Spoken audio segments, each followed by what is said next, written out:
Assalamualaikum warahmatullahi wabarakatuh. Hai semuanya, perkenalkan nama aku Safa Kanza Kamila. Aku mahasiswi psikologi dari Universitas Muhammadiyah Profesor Dr. Hamka.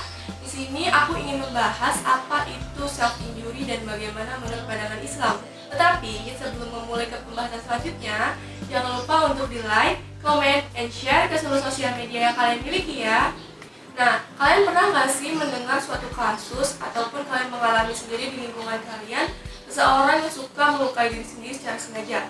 Nah, hal tersebut dinamakan dengan self injury. Self injury secara jelasnya adalah suatu perilaku menyakiti diri sendiri secara sengaja sebagai cara untuk bertahan, mengatasi ataupun mengungkapkan dalam suatu kondisi yang sangat sulit bagi si pelaku.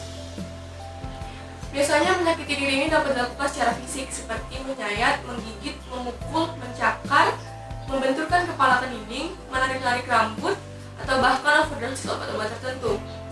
Hal ini merupakan salah satu bentuk dari gangguan perilaku yang terkait dengan beberapa penyakit kejiwaan.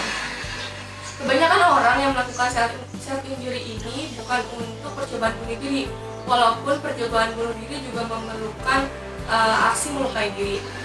Karena self injury ini termasuk ke dalam kategori non-suicidal self injury ataupun NSSI, yaitu adalah menyakiti diri secara sengaja tanpa berniat untuk bunuh diri atau dengan tujuan yang tidak disetujui secara sosial.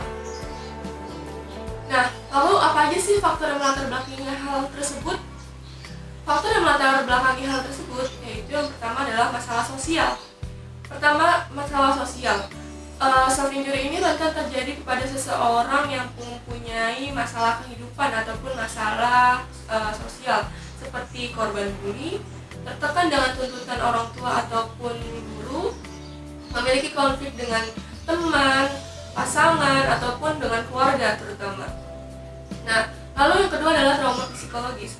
Biasanya trauma psikologis ini seseorang yang kehilangan orang yang dicintainya atau menjadi korban kekerasan seksual, fisik maupun emosional bisa membuat seseorang itu merasa hampa, rendah diri, mati rasa, sehingga banyak emosi-emosi negatif yang mengelilingi dirinya. Nah, karena hal itu mereka menganggap dengan mereka menyakiti atau melukai diri mereka sendiri, mereka ini merasa mereka masih bisa hidup dan masih bisa merasakan sesuatu layaknya orang lain, seperti itu. Nah, lalu yang ketiga adalah gangguan mental. Self injury ini salah satu juga muncul sebagai gangguan penyakit mental seperti gangguan mood, gangguan depresi, gangguan stres pasca trauma, terus gangguan makan atau gangguan penyesuaian seperti itu. Nah, lalu gimana sih ciri-ciri orang yang pelaku self injury ini? Nah, perlu diketahui juga bahwa seseorang yang melakukan self injury ini mereka selalu melakukan saat sedang sendirian. Mereka tidak pernah melakukan saat di tempat umum. Nah, yang pertama itu mereka memiliki sejumlah luka di tubuhnya, seperti luka sayat di pergelangan tangan, terus luka bakar, luka memar, bekas-bekas memar gitu di beberapa bagian tubuhnya. Dan mereka selalu menghindar jika ditanya apa yang menyebabkan beberapa bagian tubuhnya menjadi seperti itu. Nah, lalu yang kedua adalah mereka memiliki gejala-gejala depresi seperti suasana hati yang buruk, sering menangis, sering sedih, terus tidak memiliki motivasi dalam hidup. Nah, lalu yang ketiga adalah sulit bersosialisasi, baik itu di lingkungan rumah, lingkungan sekolah, ataupun lingkungan tempat kerja. Karena mereka itu lebih suka menyendiri, tidak suka dengan keramaian. Lalu yang keempat adalah mereka cenderung tidak percaya diri. Mereka tuh selalu menyalahkan diri mereka sendiri atas apapun masalah yang terjadi. Nah, yang kelima ini mereka selalu cenderung sering menggunakan pakaian yang hampir menutupi seluruh tubuhnya, karena mereka beranggapan bahwa dengan memakai pakaian yang menutupi hampir seluruh tubuhnya, mereka bisa menyembunyikan seluruh luka-luka yang ada di sekitar tubuhnya. Lalu bagaimana menurut pandangan Islam? Mayoritas ulama berpendapat bahwa melukai diri sendiri adalah hukumnya haram, dikarenakan melukai diri sendiri termasuk ke dalam perbuatan aniaya yang dapat mendatangkan mudarat tanpa adanya manfaat. Nah, Seseorang yang melukai diri sendiri juga termasuk dalam orang-orang yang memiliki iman yang lemah dan kurang mengamalkan rukun iman dan rukun Islam. Dan apa itu iman dalam Islam seperti itu. Nah, ada juga hadis yang mengatakan barang siapa menjatuhkan dirinya dari sebuah gunung sehingga membunuh dirinya, maka di dalam neraka jahanam dia juga menjatuhkan dirinya dari sebuah gunung. Dia akan tinggal di dalam neraka jahanam selama-lamanya. Barang siapa meminum racun sehingga membunuh dirinya, maka racunnya akan berada di tangannya.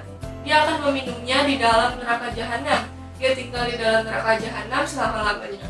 Barang siapa membunuh dirinya dengan besi, maka besinya akan berada di tangannya. Di dalam neraka jahanam ia akan menikam perutnya. Dia akan tinggal di dalam neraka jahanam selama-lamanya.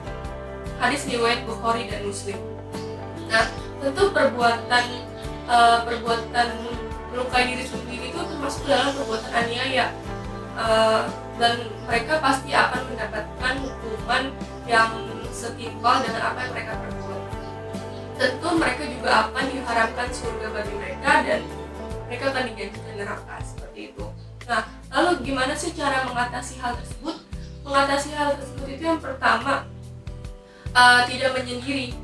Kalian cari dukungan sosial maupun psikologis dari teman ataupun keluarga ataupun kerabat dekat seperti itu. Lalu yang kedua, menyingkirkan benda-benda tajam, zat-zat berbahaya, dan obat-obat yang biasa digunakan untuk melukai diri sendiri. Nah, lalu yang ketiga adalah mendalami hobi. Jika kalian mempunyai hobi berenang, hobi melukis, hobi membaca, silakan kalian dalami hobi kalian tersebut guna untuk mengalihkan perhatian pikiran-pikiran yang ingin melakukan self injury. Nah, lalu kalian menghindari juga konsumsi minuman keras dan narkoba, dan kalian juga harus aktif dalam kegiatan-kegiatan yang positif seperti bergabung dengan klub olahraga, klub fotografi, ataupun klub lain yang menurut kalian itu membuat suasana hati kalian membaik. Nah, jangan lupa untuk selalu berolahraga dan istirahat yang cukup, makan dan minum yang bergizi, karena hal tersebut juga menjadi faktor yang baik juga untuk diri kalian. Dan apalagi olahraga juga bisa membuang emosi-emosi negatif yang ada di dalam diri kalian, sehingga akan terus meningkatkan emosi-emosi positif yang ada di dalam diri kalian. Nah, lalu bagaimana sih cara mengatasi dalam Islam? Dalam Islam itu yang pertama adalah bersabar. Kita sebagai makhluk Allah Subhanahu wa Ta'ala juga harus bersabar atas semua cobaan yang telah diberikan. Lalu yang kedua adalah berdoa. Berdoa ini maksudnya kita berdoa kepada Allah Subhanahu wa Ta'ala untuk dijauhkan dari segala perbuatan-perbuatan yang keji, dialihkan dari segala perbuatan yang tidak baik untuk diri kita sendiri, dan berdoa untuk diberikan jalan yang terbaik seperti itu. Nah, lalu yang ketiga adalah berserah diri. Berserah diri ini contohnya seperti saat kita mengalami suatu masalah yang datang kepada kita, terus yakin aja semua kita serahin sama Allah Subhanahu wa Ta'ala, pasti semua itu ada jalannya, sehingga ketika kita merasa hampa, merasa banyak cobaan yang datang, kalian serahkan saja kepada Allah Subhanahu wa Ta'ala bahwa semua ini pasti akan ada jalan yang terbaik seperti itu. Nah, sekian video dari aku. Semoga informasinya bermanfaat ya. Kurang lebihnya mohon maaf. Wassalamualaikum warahmatullahi wabarakatuh.